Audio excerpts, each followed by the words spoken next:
আরজিকর কাণ্ডে নির্মল ঘোষকে সিবিআই ডেকেছে, যে দেহ কেন তাড়াতাড়ি সৎকার করা হলো সেটা জানতে চাইছি। দেখুন, নির্মল ঘোষের মধ্যে একজন সিনিয়র লিডার, আমার মনে হয় না নিজে স্বতঃপ্রণোদিত হয়ে এই কাজ করতে পারে। নিশ্চয়ই তার কাছে ফোন এসেছিল এবং নির্মল বাবুর ফোন এই তদন্তে আওতায় আনা উচিত। মাননীয় মুখ্যমন্ত্রীর কাছ থেকে নির্মল বাবুর কাছে কোনো ফোন এসেছিল কিনা সেটাও দেখা উচিত, এবং যদি মুখ্যমন্ত্রীর রোল পাওয়া যায় তাহলে মুখ্যমন্ত্রীকেও জিজ্ঞাসাবাদ করা উচিত।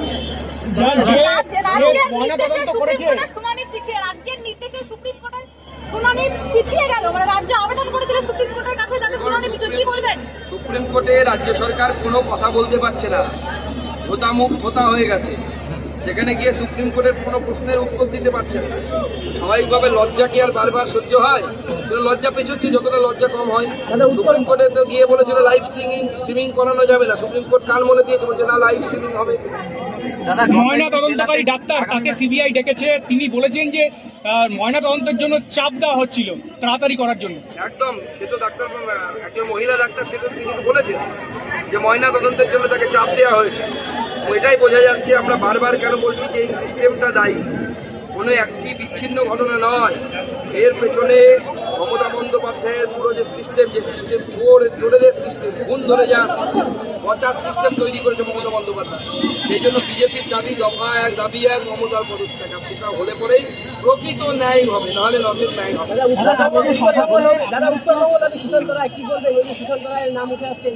দেখুন, সুশান্ত বাবুকেও তদন্তের আওতায় আনা উচিত, এবং কালকে ডাক্তারবাবুদের যে অ্যাসোসিয়েশন হয় সেই অ্যাসোসিয়েশন থেকে সুশান্তবাবু সহ 4 জন ডাক্তারবাবুকে কান ধরে বের করে দিচ্ছে। কিন্তু এদের তো বের করে দিয়ে লাভ নেই, এরা তো দোষী। সেই দোষী অপরাধীদেরকে শাস্তি দেওয়ার ব্যবস্থা করতে হবে, এদেরকে জেলের ভেতরে ঢোকানো। আপনি বললেন মুখ্যমন্ত্রীর নির্দেশে সব হয়েছে, তাহলে কি সিবিআই উচিত মুখ্যমন্ত্রীকে তদন্তের আওতায় এনে? অবশ্যই, যদি তথ্য প্রমাণ আসে, তথ্য প্রমাণ তো আমাদের কাছে খবর আছে, কিন্তু তথ্য প্রমাণ তো তদন্তকারী সংস্থার কাছে পৌঁছতে হবে। তথ্য প্রমাণ এলে পরে অবশ্যই মুখ্যমন্ত্রীকে তদন্তের আওতায় আনা উচিত, তাকে জিজ্ঞাসাবাদ করা। কুচবিহারের তৃণমূল নেতা পার্থপ্রতিম, তার বিরুদ্ধে টাকা দিয়ে চাকরির অভিযোগ। ব্যবস্থা সম্পূর্ণরূপে ভেঙে গেছে। এখানে হসপিটালে ডাক্তার নেই, এখানে পোস্টমর্টেম হয় না, পোস্টমর্টেম করতে গেলে তাদেরকে মেখলিগঞ্জে যেতে হয়, এই বহু দূরে যেতে হয়। আমরা জানি কুচবিহার এখান থেকে কত দূর। আগে হতো দাদা, আগে পোস্টমর্টেম হতো, একসময় হতো, বন্ধ হয়ে গেছে, এখন পুরো বন্ধ হয়ে গেছে। কারণ এই সরকার বন্ধ করতে জানে, ভাঙতে জানে, করতে কিছু জানে না। এই সরকারের আমলে কিচ্ছু হয়নি, শুধু নীল সাদা বিল্ডিং হয়েছে। কারণ বিল্ডিং করলে ওখান থেকে মাল কামানো যায়। দাদা, বন্যা পরিস্থিতি কি বলবেন? দক্ষিণবঙ্গের বন্যা পরিস্থিতিটা কি বলবেন?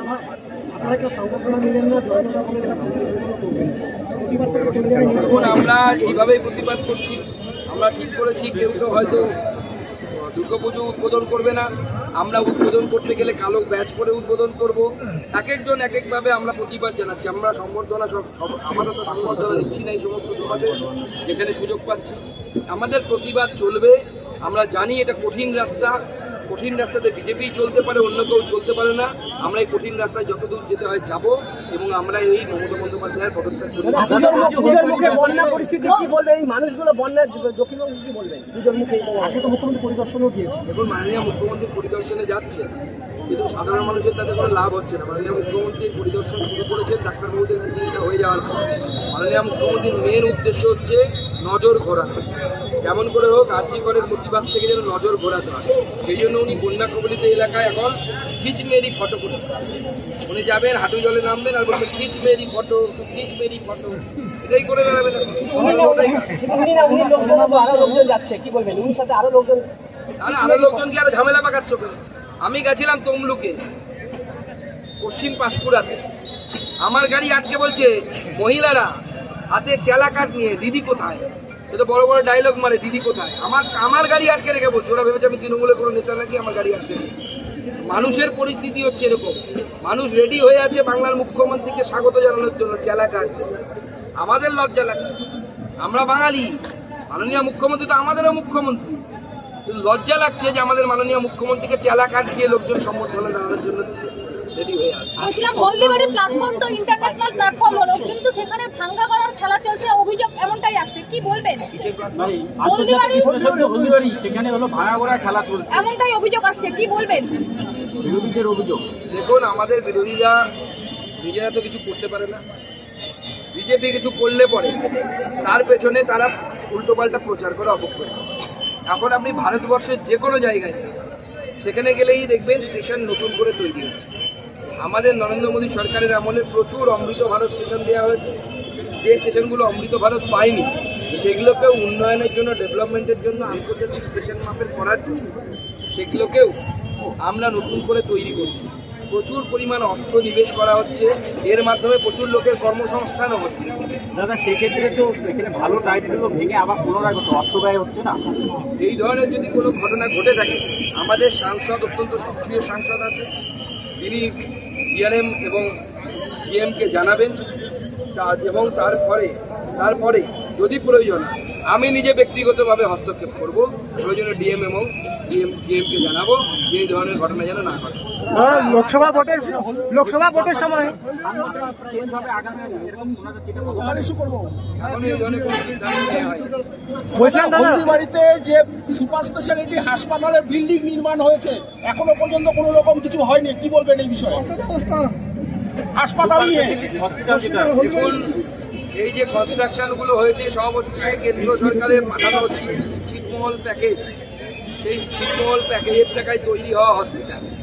এবার হসপিটাল তো কেন্দ্রের টাকায় তৈরি করে নিচ্ছে, ডাক্তার কোথায়? ডাক্তার নেই তো, ওখানে শুধু কুকুর বিড়াল ঘুরে বেড়ায়, টিকটিকি ঘুরে বেড়াচ্ছে, কুকুর বিড়াল ঘুরে বেড়াচ্ছে। জেলায় জেলায় নীল সাদা বিল্ডিং, এমনকি নীল সাদা যত বিল্ডিং হবে 100 কোটি যদি হয় 10%, 10 কোটি তৃণমূল নেতাদের পকেটে চলে যাচ্ছে। সেই জন্য বিল্ডিং করা এদের খুব ইন্টারেস্ট দেখবে। বন্যা ত্রাণ করতে যাবেন, ত্রাণ করবে না, ওকে কম করবে না, 10% করে চুরি করবে। দাদা আরেকটা কথা ছিল, দাদা আরে বল লোকাল, আমরা বলছি দাদা দেখুন, এসএসসি দুর্নীতির আখড়ায় পরিণত হয়েছে। শিক্ষামন্ত্রী জেলে, খাদ্যমন্ত্রী জেলে, এবার স্বাস্থ্যটা অপেক্ষা করছে কবে জেলে বেরোবে।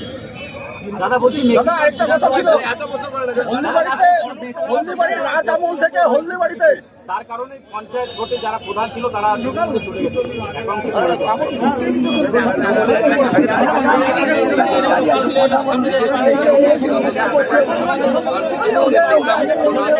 পার্টির আদর্শটা হচ্ছে পার্টির নেতা একটাই, নরেন্দ্র মোদী। পদ্মফুলের পাথরি আর নরেন্দ্র মোদীর ফুল, এর বাইরে বিজেপিতে কিচ্ছু নেই। আচ্ছা, বলছিলাম যে বিজেপিতে ভাঙন, বারে বারে তৃণমূলের জেলা সভাপতির হাত ধরে বিজেপি ছেড়ে তৃণমূলে যোগদান করা হচ্ছে, কি মনে করছেন, কি রয়েছে এর পেছনে? জোর করে করানো হচ্ছে। আমাদের একজন প্রধানকে নিয়ে গেছিল, আমরা ফেরত আনলাম। তাদেরকে ভয় দেখিয়ে, চাপ দিয়ে নিয়ে যাওয়া হচ্ছে। চিন্তা করবেন না, আমার ভোটের সময় সব ফেরত। বলছিলাম এক দেশ এক ভোট কেন্দ্রীয় মন্ত্রিসভায় পাশ হয়েছে, শোনা হচ্ছে শীতকালীন নিষেধে আসবে।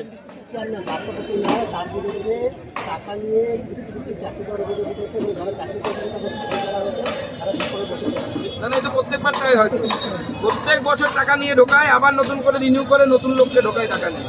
আর পার্থপ্রতিম বাবু তৃণমূল পার্টি করে, সে চুরি করবেন এটা হয় নাকি? চোর, ধর্ষক, জোচ্চোর, এগুলো তো তৃণমূলের সম্পদ। ওগুলো না থাকলে তৃণমূলের ঘর আলো করবে। দাদা, শোনা যাচ্ছে ঘর আলো করতে পারে। মাল পৌরসভার চেয়ারম্যান, তাকে নাকি আজকে বহিষ্কার করেছে তৃণমূল। মাল পৌরসভার চেয়ারম্যান মনে হয় মাল দিচ্ছিল ঠিক মতো। মাল দিলে পরে আর বহিষ্কার করতে হবে। মাল একাই খাচ্ছিল, উপরে যাচ্ছিল। বলছি দাদা, অনুব্রত মণ্ডলের সাময়িক জামিন হয়েছে, এরপরে কেস চলবে, মামলা চলবে, পরে জেলে যাবে। নিয়ম হচ্ছে এই যে দোষ করেছে অনুব্রত মণ্ডল, এটাকে বলে ফিনান্সিয়াল অফেন্স। ফিনান্সিয়াল অফেন্সে নতুন ন্যায় সংহিতা অনুসারে 7 বছর সর্বোচ্চ সাজা হয়। যে কোনো অপরাধে যে সাজা থাকবে তার 1/3 কাছাকাছি সাজা যদি কেউ খেটে ফেলে এবং চার্জশিট যদি দিতে না পারে তদন্তকারী সংস্থা, তাহলে পরে তার জামিন হয়। সেই জন্য জামিন হয়েছে, তার মানে সে মুক্তি পায়নি। কিন্তু এখন মামলা চলবে, মামলা চলে, চার্জশিট হবে, মামলা চলবে এবং তারপরে জেলেও যেতে হবে। বলছি দাদা, উদয়ন গুহ বলেছেন যে সালিসি সভা থেকে তৃণমূল নেতারা টাকা নিচ্ছে, খোদ মন্ত্রী উদয়ন গুহ সেটা বলেছেন। ওই ভাগ মনে হয় উদয়নবাবুকে দেয়নি। উদয়নবাবুও তো খান, এমনি খান।